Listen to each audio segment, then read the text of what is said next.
All right, welcome to video 16, injuries, conditions, and adjustments. So this is kind of a two-part. First part, we're going to be looking at injuries and conditions, things that get brought into your classroom, as well as things that could potentially happen in your classroom. So we're going to have some of those extra safety considerations on how to minimize any of those things happening. And then we will look a little bit at what a physical adjustment can provide for your students, as well as the different types and considerations you want to have for that. We're going to do a basic overview of issues and considerations. In a 200-hour training, this is going to be a much larger portion of the training, as those types of trainings are going to be getting much more deeply into some of the more challenging poses that have more potential. The idea is, when in doubt, simplify. When we're thinking about injuries in the classroom, when we're not really sure about our students' ability, we watch at the beginning of the class, we look for facial expressions, we look for those tendencies that somebody might have with an injury, and then we want to simplify and make sure that we are providing a safe practice for everyone involved. Okay, let's take a look at those conditions that get brought into the classroom.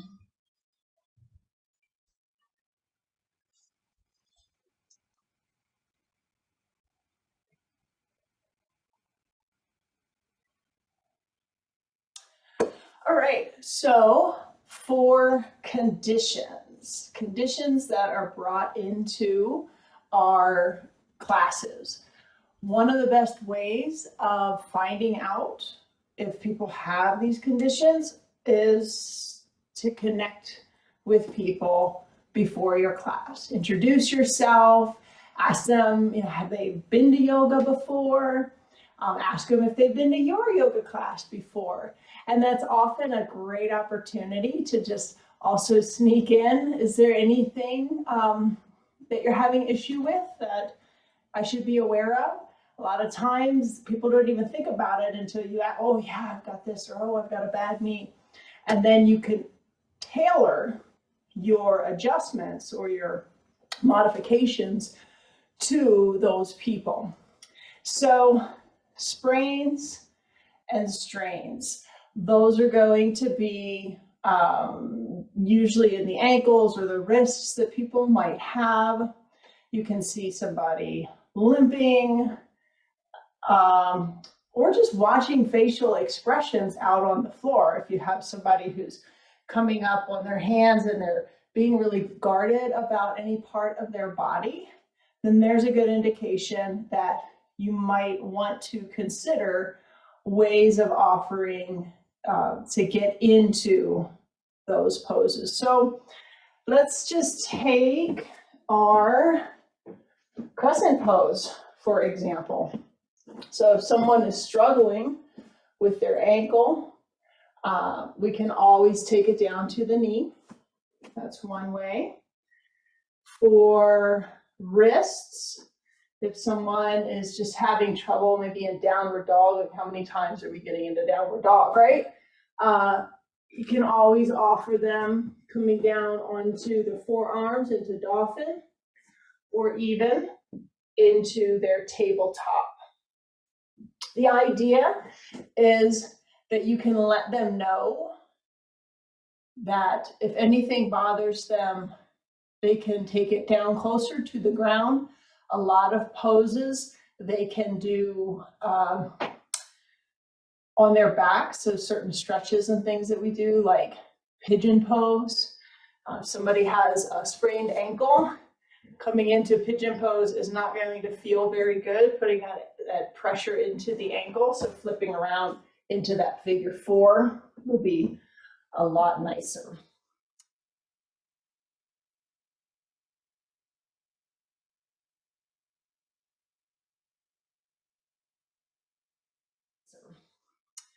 Arthritis, same thing, hands, so same kinds of modifications.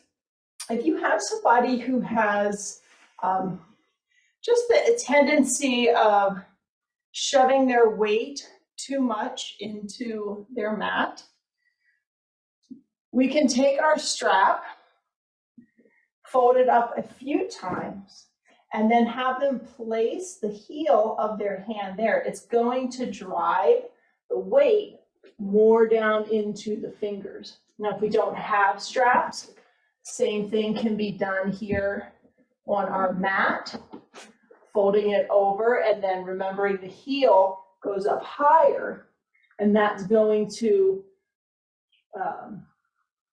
angle so that your hand will throw the weight into the top of the hand, which is ultimately where we want it in our downward dog. For the knees, same thing. Issues with the knees, they're going to have decreased range of motion, mobility. Pain is going to aggravate the muscles in those areas so that they're not going to be able to activate the muscles as much when that pain is flaring. But even being on the knees too long can be an issue. So just making sure that we're offering options like folding up the mat. Some people who have issues with their knees, they actually will bring these little extra cushions to put under their knees. So you can also see that. And if you see that out on your floor, you know you have somebody that might need a little extra options.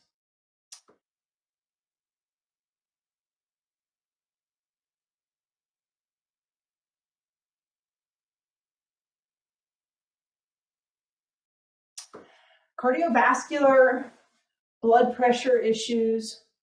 So that's something that a lot of people don't necessarily divulge, and they don't think that it's something that would be a concern in a yoga class. The main thing here is when we're thinking about inversions. And so we did go through standing inversions. So we're not going to flip people up into headstands and handstands, but the idea that we don't want the heart going above the head. So something like our Prasarita Parantulasana would be something that would be counterintuitive.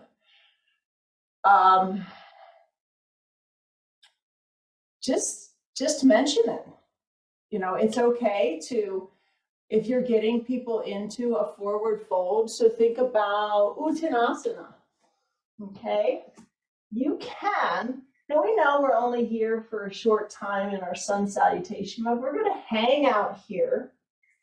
You may also just mention, you know, and if you have any condition where your heart should stay above your head, you can always come into the halfway lift, bend through the knees nice and deep and feel that deeper stretch. So being able to just acknowledge and offer, some people might not even realize it until you say that and they go, oh, goodness.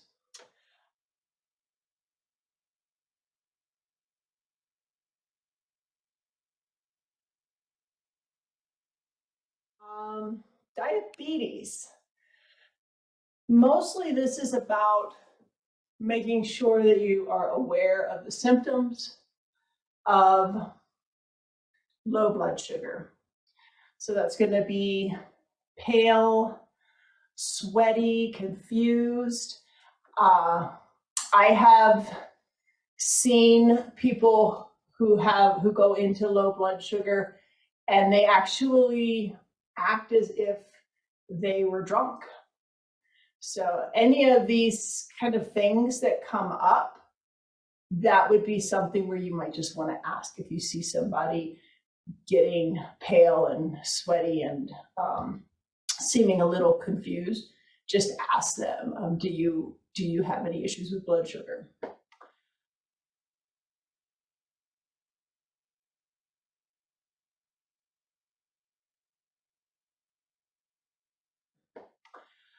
Joint replacement. So this is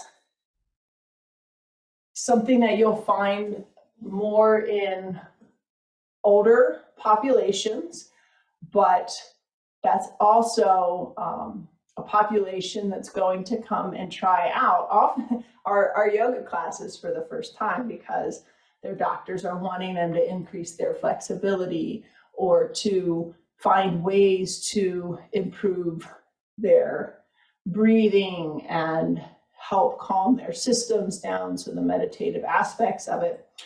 So two major joint replacements. The knee, I would say three actually. The knee is one I don't see quite as often, but just making sure that we are cueing that safety. If we have somebody who's coming down here and they're just too deep into that, giving them the options to use their blocks so that they can keep that nice angle. Also, if they have a lot of issues on the back leg, they can always lift the knee up a little bit and have that extra weight in the hands so that they're not putting all of the weight into the legs. So those are some ways that we can help alleviate the pressure onto not just arthritic, but also knees that have had surgery, knees that have had replacements. For shoulder, probably a big thing that you'll see is people that will have torn rotator cuffs, people have surgeries. This is, we've mentioned this is such a great mobile joint, but it's mobile because it's not locked into place with all kinds of stabilizing bones. So there's a lot more that can be damaged. So in addition to not creating situations where our students can potentially hurt the shoulder, we want to make sure that we're honoring some of the things that they would be limited to if they had shoulder injuries or shoulder surgeries. So some of the things are like this may not be attainable. So simply reaching the arms forward, out, down, forward, and having someone reach and find where their range is. Crossing over the arms, it's the elbows coming across that can cause the issues. So let's say, for instance, we're doing our eagle pose. So having someone hug themselves is still going to create that elbow crossover. So here, creating the little X over the heart, or even being able to squeeze through a block. So maybe, squeezing through or taking it nice and low and seeing if they can put those hands. So finding different ways to be creative. In the hips, again, lots of hip replacements or injuries in the hips can have the same effect, not being able to cross the legs. So our eagle pose is another one that can't quite be done. We don't want to cross over the knees, but if we put our block there and maybe just tap the toe, and I can squeeze, and come down into an eagle pose. Moving back to our straps and up to the shoulders, that's another one where We can use the strap to help with something like Gomukhasana. So this can be used not only for injuries, but just to help prevent injuries by giving people an opportunity to work towards the clasping of the hand, really focusing on what's happening with this low reaching arm. We have internal rotation happening, and on the upper facing arm, we have external rotation happening. And then walking the hands together on that strap. Same thing for mobility.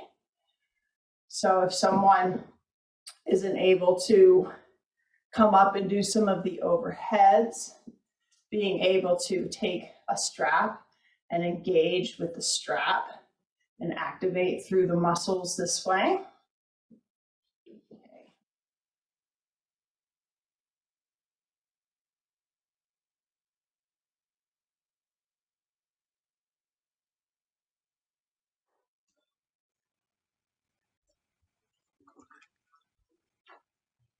All right, injuries. Injuries can be brought into the classroom, just like our conditions. They can also happen in our classroom. So we treat an injury that comes into the classroom just like a condition. We give people those options and we give them permission to do what feels right for them. Now we're going to focus a little bit more on how do we not exacerbate or create injury in our classes. So let's start off with back pain, specifically low back pain. Somebody who spends a lot of time trying to get into back bends, like in a yoga class, can walk away with low back tension. So I've had people, I myself have taken yoga classes that didn't have proper counter poses to help reset the spine. And so walking out of the class and feeling like, oh gosh, you know, I tweaked my back in that. So we want to avoid that. One of the big reasons why that happens is because of posture, pelvic tilt. So let's just get into seated forward fold, Paschimottanasana. So a lot of times you'll see this rounding. People are doing this, or even if they're sitting in their easy sitting pose, they've kind of got this slouch to them. We want to avoid that, and there's a couple ways of doing that. One is lifting the hips up. So there's different thicknesses of blocks, but even these taller blocks, it tilts the pelvis so that it helps the spine stack. You don't need to have a block. You can use a blanket, lifting up on a blanket. And when all else fails, you can always just have them lift up on their yoga mat folded over a couple of times. So it doesn't take a big lift, but it's that anterior tilt. Another thing people do is they round through the back when they want to come into these. And what we're looking for is stretching in through the hamstrings rather than getting into the back and rounding through the back. We can get this relaxation in our child's pose. So what we're going for is a tall spine. So we can grab our strap, pull it nice and strong, and then cue. So we use strong cueing to help people feel how to get into a certain pose. So you get into your Paschimottanasana. If you feel any rounding in your back, go ahead and lift the sit bones up a little bit. find your strap or grab a sock, whatever works for you, and you're going to flex the feet. We've got dorsiflexion, you're pulling the toes to the nose. You're going to pull into that strap, and then you're going to reach your chin like you were trying to sit your chin on top of your toes. And you don't have to go very far here. You'll feel that wake up. Your back should feel supported and released. The stretch should be in the belly of your hamstrings. So a lot of these same cues for that standing forward fold, even though we don't usually crank down onto the feet to get into a standing forward fold. How do we help release the back tension that's already there? Or if we do run a class that has some back bends into it, what can we do? Well, releasing through the hips is a big piece. So you saw through the anatomy, there's like constant muscles running over each joint that drives a certain muscle movement. We get into our hip here, sometimes there's even double crossing over, like double joints. So sometimes people want to stretch out their back and they're stretching something that's already kind of stretched out, and what they need is maybe more of the stretching here in the hips. So something like pigeon pose. So we got into that a little bit earlier. So making sure that the opposite knee, the knee is over by the hand, and then the foot goes by the opposite hand. We're sinking down. We're trying to get the sit bone of that front leg to reach down to the ground. Sometimes you'll see people with their legs off to the side. So our goal is to get everything all lined up in a nice straight line. We're pressing into the hips, so there shouldn't be this hyperextension in the back. The back should feel released.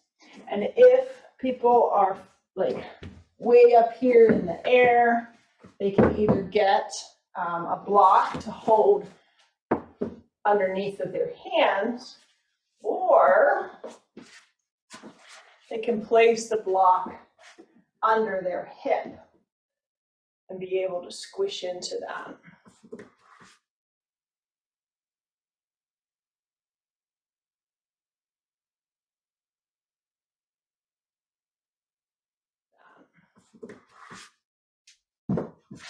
Moving to the other side, we have our option for maybe that person with the knee injury, where they can sweep the leg around into a figure four.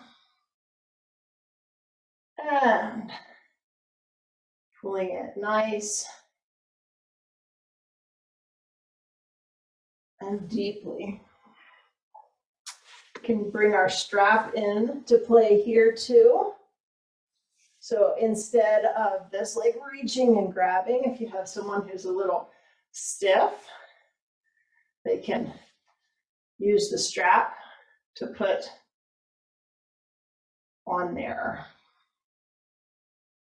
bottom leg. Let's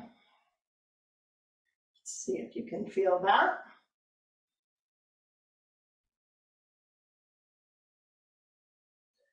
Good, and then coming back to the knee. So that figure four was one of the ways in which to take the pressure out of the joint of the knee. Making sure that we are using our props to take the weight off of the knee joint, and making sure people are aligned when they are standing. So this is a big one. Warrior two. So a lot of times, especially opening up from crescent pose, you have a lot of knees popping in, even if the foot is facing forward. So this is a bit of a torque.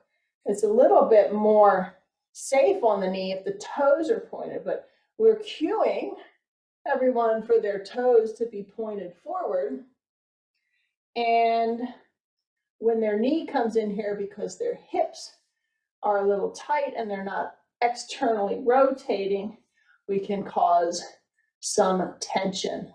So I like to, especially if I see it across the room, I like to just give the cues. Everybody opens up, and then I say, go ahead and straighten that front leg. Make sure those toes are pointed straight out, and then let that knee bend up and down in line, same direction as the toes. So that's a great way of just getting people into that, and then they can see when they move into it in the wrong direction, whoop, they want to go back.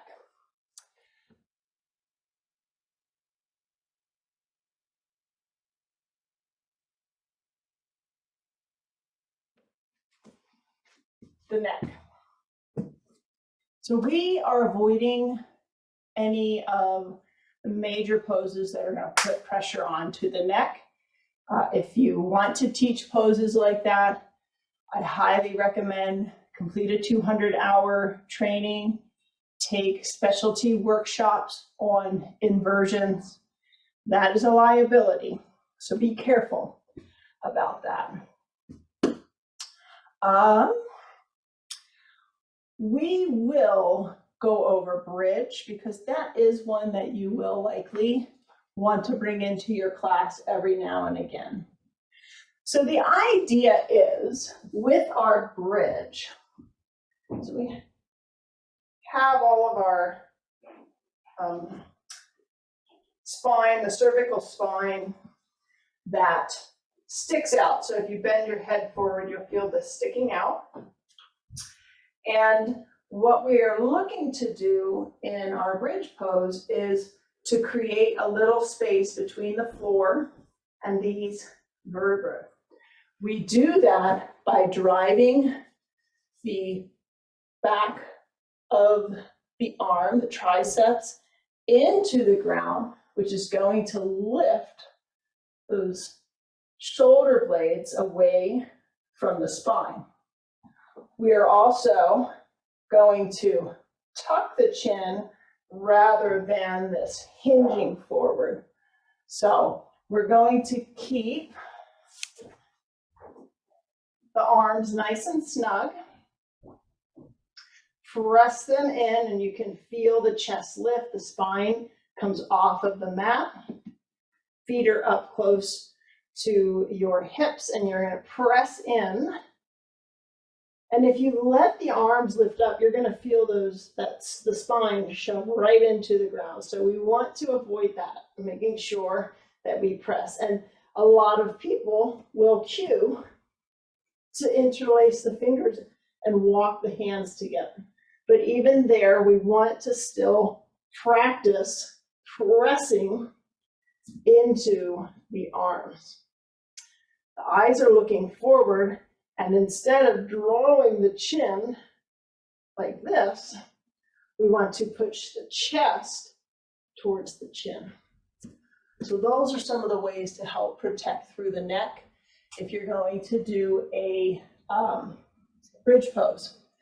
Some schools will use blankets, so the head comes off of the blanket, or fold the mat up slightly, and then the head comes off so that this main vertebra that sticks out doesn't come in contact with the ground.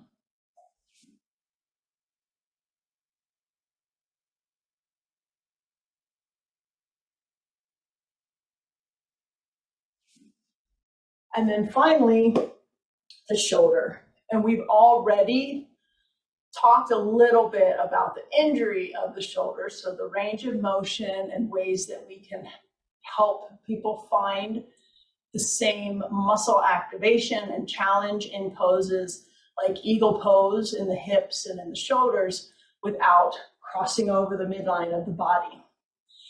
Just want to revisit two poses that have potential for that shoulder injury. One is our downward facing dog and revisiting that impingement. So knowing that sometimes if we're telling people to push back towards the wall behind them, we're wanting them to lengthen, they will internally rotate, shrug their shoulders up to their ears, which makes the bones in the shoulder joint get too close. They don't have a lot of cushioning there. So we want that external rotation, and the lengthening happens through the body. So I'll just drop it down here, and you can see I'm gonna, not doing that tendency, the internal rotation. And then here is my external rotation, and I'm pressing back. So in order to keep that external rotation, I have my micro bend in the elbow. Let's see it again. There's internal. See, I'm lengthening through the arm. And then external, now I'm lengthening through the torso. So that's a fun little exercise to do to help your students have a little more awareness of their shoulder safety. The other one is our chaturanga. So with underdeveloped muscles, there's also that tendency of trying to push with the arms and the shoulders coming up to the ears. Remember, we want this serratus anterior that's going to contract, and it's going to pull the shoulder blades away from each other. I don't know how significant you can see that. I can feel it in my body, but I don't know what it looks like on camera. And then we're going to be drawing the shoulder blades together. So we're using those inner muscles to draw it together. And then this is going to draw them apart. So we're basically locking the shoulder blades against the ribs. That is what's going to keep us in our chaturanga, being able to keep the shoulder in that safe positioning, but it requires a lot more activation, whereas a lot of people are just more like rah, doing their push-up and their arms come up. So thinking about how to cue that and how to recognize when people are not in the correct position or not using the right muscle groups to use their to get into their chaturanga. Dropping to the knees, taking people through it on the knees and giving them those deeper cues of what they want to be feeling first, and then popping them up on the toes and having them see if they can still keep that engagement. Letting them know the most important thing is being able to engage the right muscles. So what they want to do, if they can't do it on their toes, is to do it on the knees, practicing it with the proper technique until they develop the muscles and can start popping up on the toes. All right, so that is some information on how to minimize injuries in our class and how to address them when they walk into our class.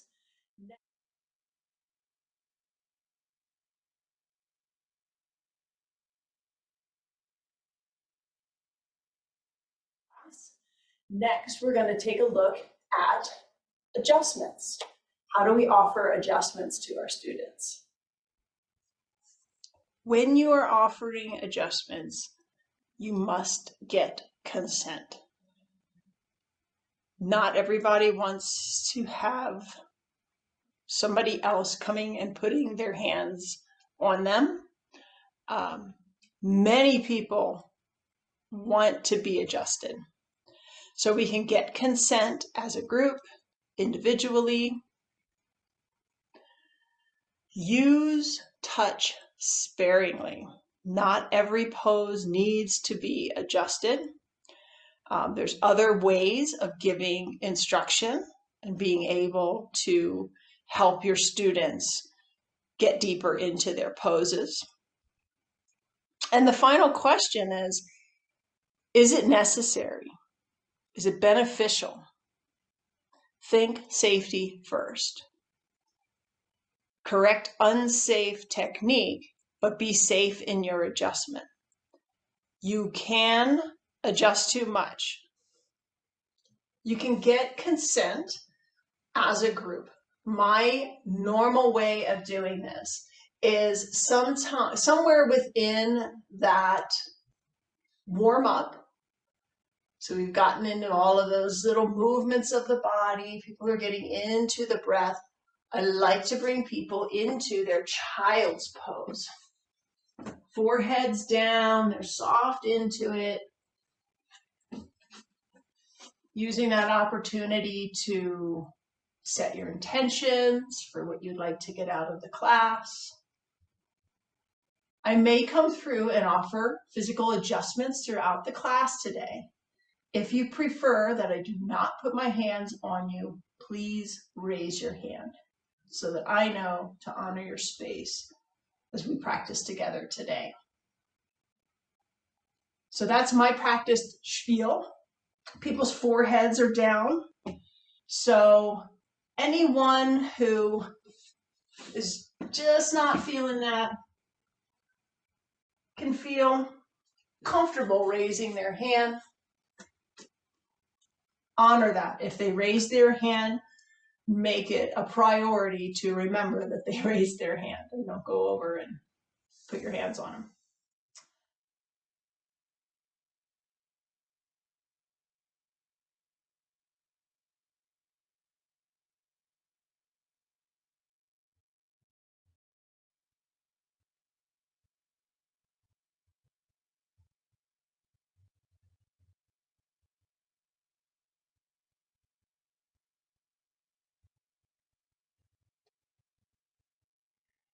All right, so let's just take a look at what these look like in action in the classroom. So we're going to go back into investigative touch. We have Mariah here, who's going to be our lovely assistant. And Mariah is going to pop into a crescent pose. So investigative touch, remember, this is just about that little tap, tap, tap, tap, tap to see if we have the muscle activation. Remember, less is more. We don't always need to get our hands on everybody. So I might say to Mariah, how does that front leg feel? Reach down, give it a little tap, 2-finger tap. Is that muscle nice and firm? Yes. Reach around behind, grab that back leg. How's that feel? Better. Nice, awesome. Sometimes you can just walk around, especially if you have a big group, because if you do it to one person, everybody else will go, oh. So I'll come up and say, so we're going to check and see if that front leg is activated right there. Nice, nice firm muscle. I'm going to come to the back. I don't want to startle her. I'm going to check your back leg. Is that all right? Yes. All right, here we go. Nice. Awesome. All right, thank you. So investigative touch is just about making sure the muscle activation is there. Directive touch, moving the body into a direction. So we are going to build up. I'm going to use this as an example for how we may build on a pose. And what my goal is for there to be lengthening through the body in a side bend. So I'm going to have you take a seat. And you're going to place your right hand down. Lift your left arm up. Great. So now what I'm going to do here is barely touch at all. I'm just going to reach my hand and I'm going to tell Mariah, go ahead and take a look up at your fingertips. And I want you to see if you can reach up a little bit more. Keeping that rooting. One more time. Nice. Now take it over to the side. Make sure that left sit bone stays rooted. I'm gonna hold my fingers out there and I'd like for you to reach. Oh, you are so close. You are so close. Yes. So are you feeling that lengthening down the side of the body? Absolutely. Great. Come on back up. Now we're going to take it to that modified side angle. So I'm going to have you come up onto your right knee and your left leg is going to extend out to the side. And then you're going to place that right hand down. Good. Pull your hips forward, everything nice in line, reaching up. So again, you're going to root down through that hand and then start bringing those fingertips up. Have a little rotation, palm down, that shoulder's away from the ear, and you're going to lengthen.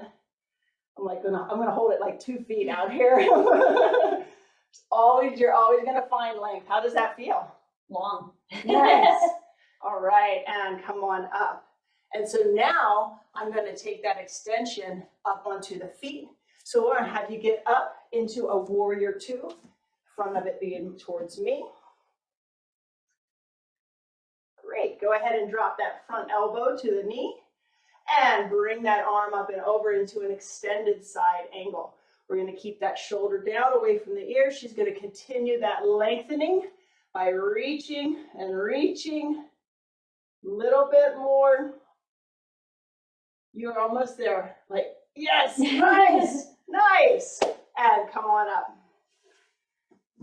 Great. How's that feel? Stretch it all like lopsided now? Yeah, so why don't you go ahead and just stretch out that other side for yourself while I talk about another example.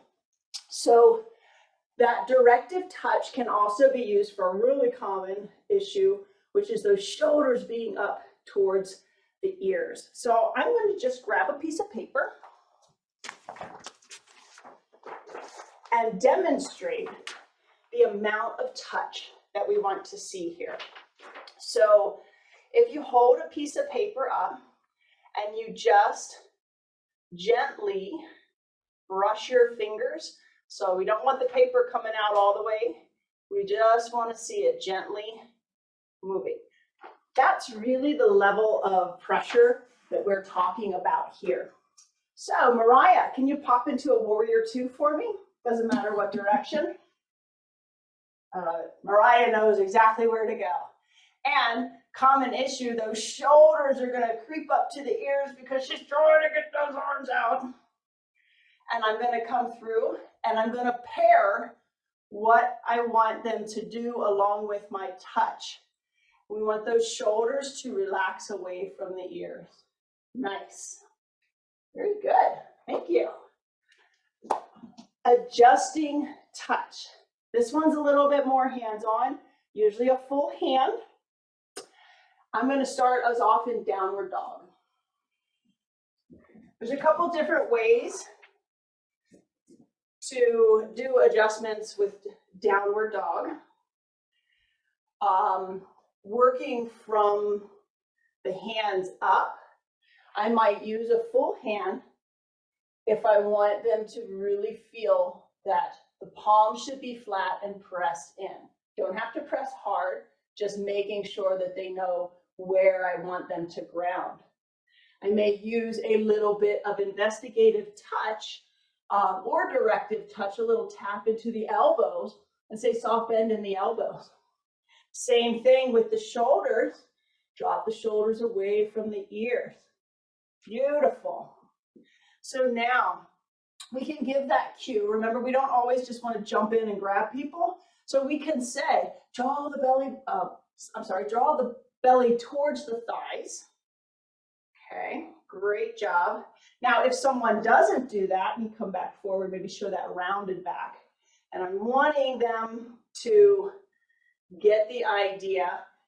Let's do a most common issue here, Mariah, is straight legs and a fully rounded back. Yeah, so locking out the legs, rounding through the back. So I might say, a little tap here, go ahead and bend into those knees a little bit. Great. And then I use that very light touch from the back of their neck down, reaching back towards the wall. Now I'm going to get into that adjusting touch. So maybe it's somebody who's just not quite getting it. And I want to tell her because I'm going to come up and put some pressure on her. So Mariah, I'm going to put my hands on your sacrum and just push back a little bit. Is that okay? Yes. All right, so I'm just going to press into the sacrum, and I'm actually directing this up towards the ceiling so that she can feel this idea of everything moving back. Another one, they do this a lot in Ashtanga. Definitely make sure that you are asking permission. I'm going to put my hands on your hips. Is that okay? Yes. Great. We're just going to pull back, and sometimes I even grab and add this rotation. So this one is a little bit more directive. I'm wanting her to, like we just talked about in some of our cueing, blossoming the buttocks to the sky, or flowering the buttocks to the sky. So how did those feel? Good. Yeah. Which ones did you felt a little bit more like kind of pushing you past a point of where you would normally be able to go in your body? Definitely the directive took me that bit further into the position. So those last two? Yes. And the pulling on the hips? Yep. Excellent. So be careful about those. You really want to be mindful that sometimes people are in the position that they are in because that's all their body can do. So we're not shoving, we're trying to give some directive. And if you're meeting resistance, you let it go. Another one, cobra pose. This is one for that opening the chest. And I have you pop down into a cobra pose. Again, this is going to be a full hand, and I'm just going to place it and reach and smooth back. It's almost like I'm smoothing out a towel. And go ahead and come down. So how did that feel? Whew, better. Good. Now I'm gonna have you come back up into it because I want to demonstrate what not to do. And I won't crank you. So sometimes you have somebody up here, don't grab them and do this unless you are doing a teacher training. You are running a teacher training and you are demonstrating some of the things that that we want to avoid. So just making sure, again, going back into the idea of that adjusting touch, that even though we're going full hand, we're giving a little bit more pressure into that. We don't want to push their bodies past what it is that they would normally be able to do.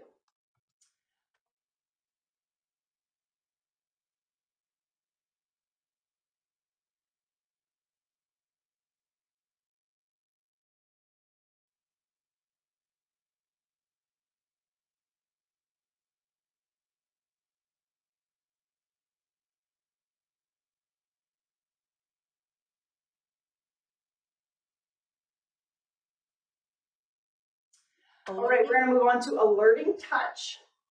This one's about awareness of the body. So let's pop back up into a warrior two. And a great example of this is when that back arm floats down because they're looking over the front. They've got that, yeah. And so I'm just going to, while I'm cueing, I'm going to just come underneath and whoop. Again, that was like that paper touch, right, Mariah? Yes. And then I can pair this with a compliment. So I can say, go ahead and drop the arm again.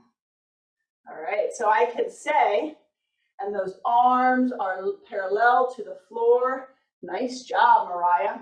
So see, instead of telling her, let's lift this arm up, I just gently do that while I'm telling everybody what we want, and then I'm giving her some recognition for having that great form. Awesome. Next, three-legged dog. Would you like a block for this? Oh, I said three-legged dog. That's not what I wanted. I'm doing three-legged warrior. Oh, Three-legged warrior. depending on your adjustments. It's just for the foot.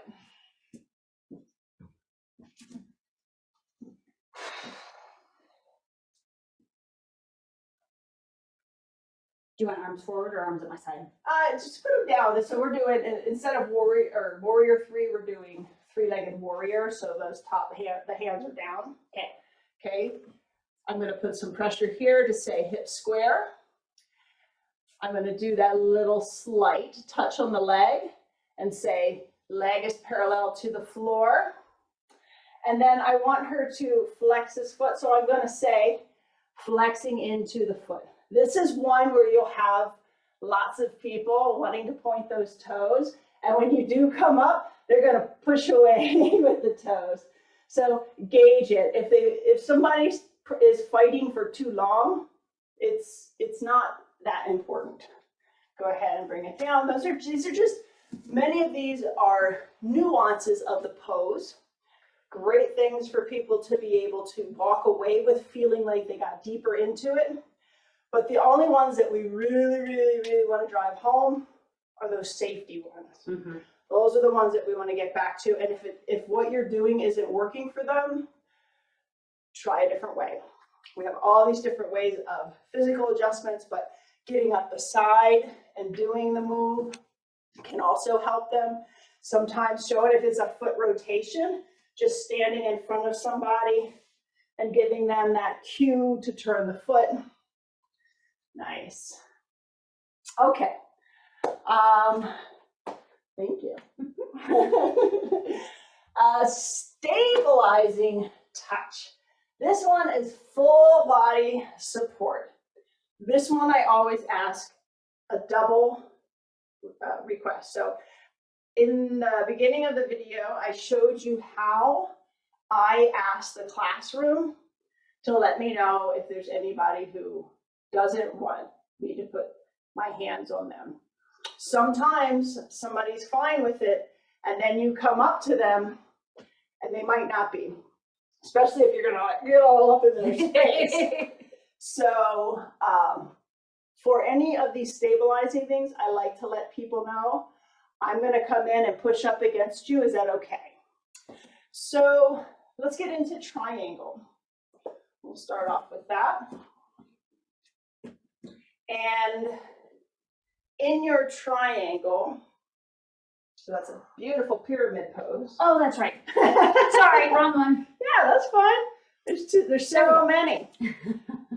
I'm going to have you reach your hindquarters out. So we're going to show this in a couple directions. So what I'm seeing here is her leg and hips are in line here, and then she goes diagonal and she's up front with the shoulders. So I want everything to be in one straight line. So the legs are in a straight line. So I'm going to say, hey, Mariah, is it okay if I come up and press up into you? Yes. Okay. So what I'm going to do is place my hand on the shoulder. I'm going to place my thigh against her hips, and I'm going to place my hand on the top hip to give her some support as I start to pull her back into my shoulder. So I might tell her, you might want to come up a little bit more because you're going to feel this in the side body. And you can see that she's got this beautiful stacking. Go ahead and come out. And I'm going to have you come back this direction. Do you want to do it on the other side? Yeah. Yeah, that's my hard side. Forgot about that one. Nice. Okay. And so I press back here, and you can see my hand is here. I'm going to be careful to kind of stay out on the outside. I'm going to press here, and I'm going to pull her back. Shoulders are stacked. And I'm going to give a very light touch with my pinky to make sure she's feeling. You should be feeling a nice stretch right here. Is that where you're feeling it? Great. Come on up. And sometimes we give them a little lift up. Great. All right. So I want to show a couple of more. So poor Mariah didn't even get to warm up for this. I'm going to have you come into a revolved triangle. So this is our twisted triangle. Nice.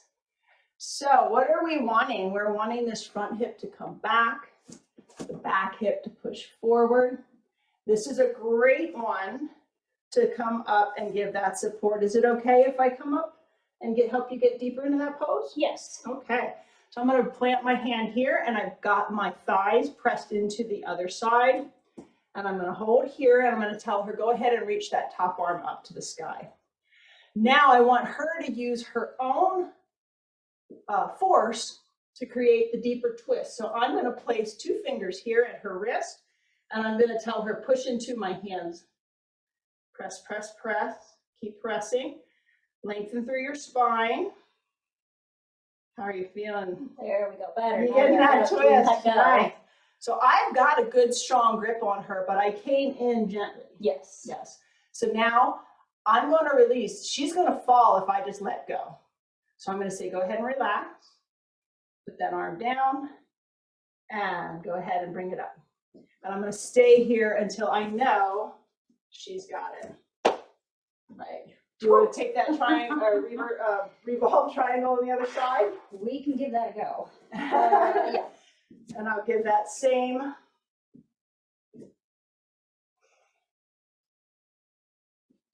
Nice.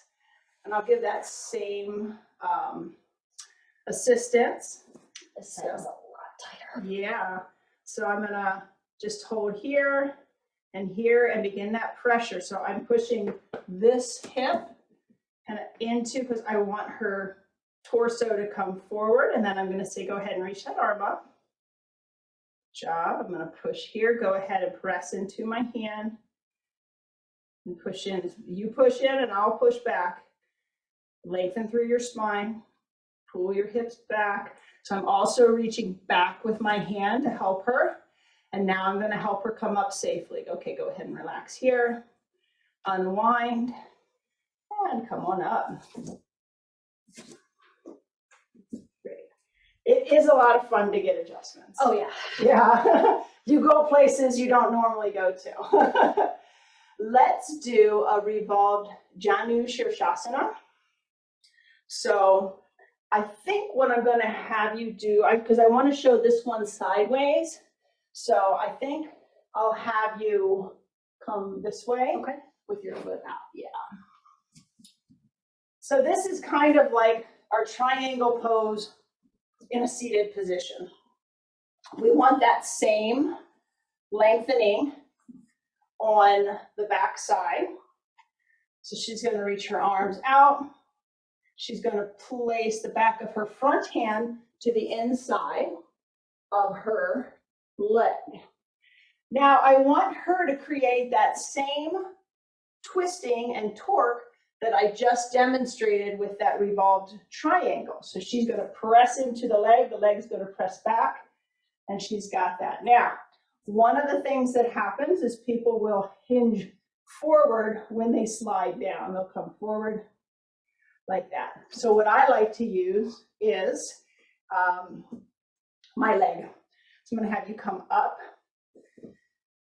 We're going to be in this nice line here. So I'm going to say, go ahead and lean back against my leg. There you go. Lifting that heart. Great.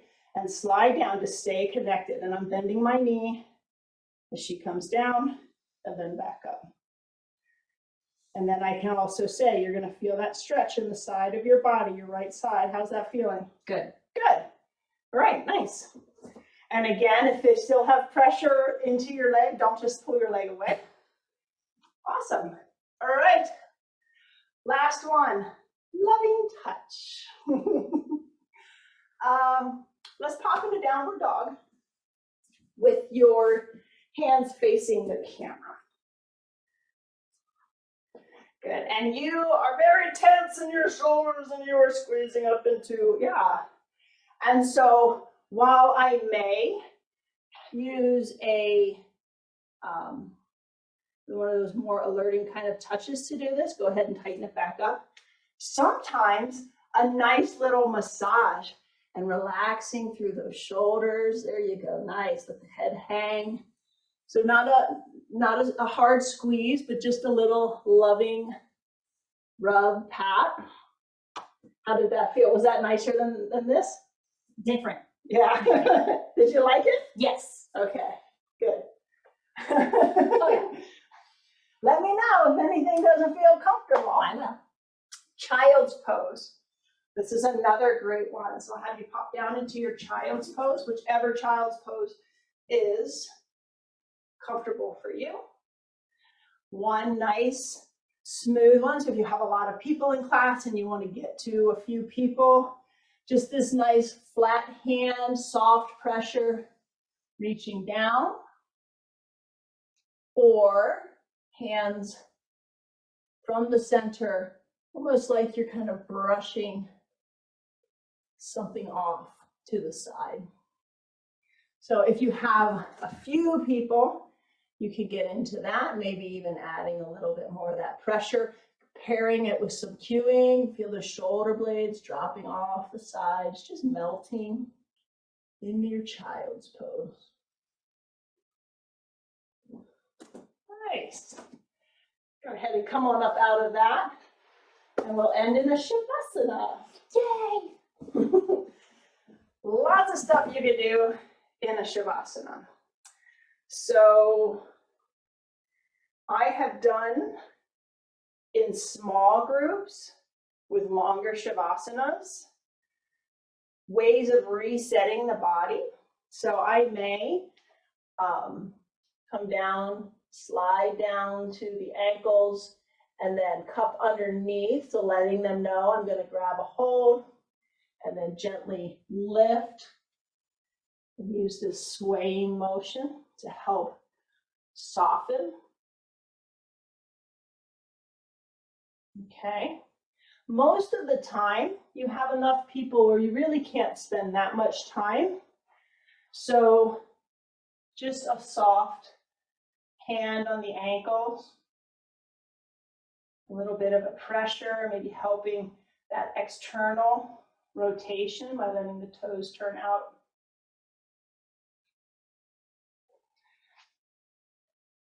Another one, if you only have a small class, you can grab a hold of one of the arms, lifting it up, and even pulling just slightly to let that shoulder blade soften out. I like to take joints and let them move. And then we place the hand down into that traditional Shavasana.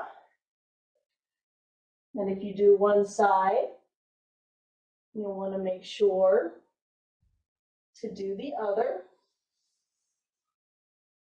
See if you can keep same joint muscles, just a little massage in the hand, gently laying it back down. Probably one of my default is either to press on the ankles or onto the shoulders. And I'm only going to gently put pressure like I'm spreading the shoulders apart. Not a lot of pressure, but just a soft, comforting touch.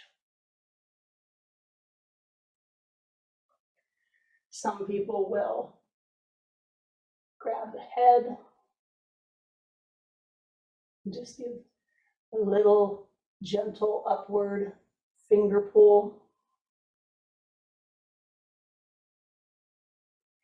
I have to say it's a little unnerving for me when I have people do the third eye, but I've had some people that will press onto my third eye. I don't like it. Some people do. All right.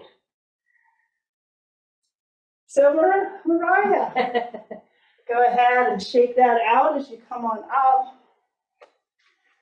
So out of all of those different things, what did you enjoy? When you have the time, the ankle lift and sway is really fabulous to ground the lower back back into the floor, into the mat for clients. Mm-hmm. Really like that one. When you don't have the time, the gentle shoulder spread kind of does the same thing, helps open the chest, because so many people are closed chested for what we do, just living. Yeah. One of my personal favorites that I found clients really like is actually the crown chakra. Just a gentle thumb or a pair of fingers rested on that crown chakra, and then gently pull straight away and move on to the next client. Nice. So those are some of mine. Cool. Do you mind coming back down onto your back one more time? Because I wanted to also demonstrate with that leg swing that it's sometimes, you know, hinging forward like this can be a little hard on you. So what you can actually do is step up and bring the heels into the hips. And do that as well. So that might be a little easier on your body, and then taking that swing back. Awesome. All right. High five. All right, I hope that helped with the adjustments. We'll have fun working with those and getting to do those with your students in the future.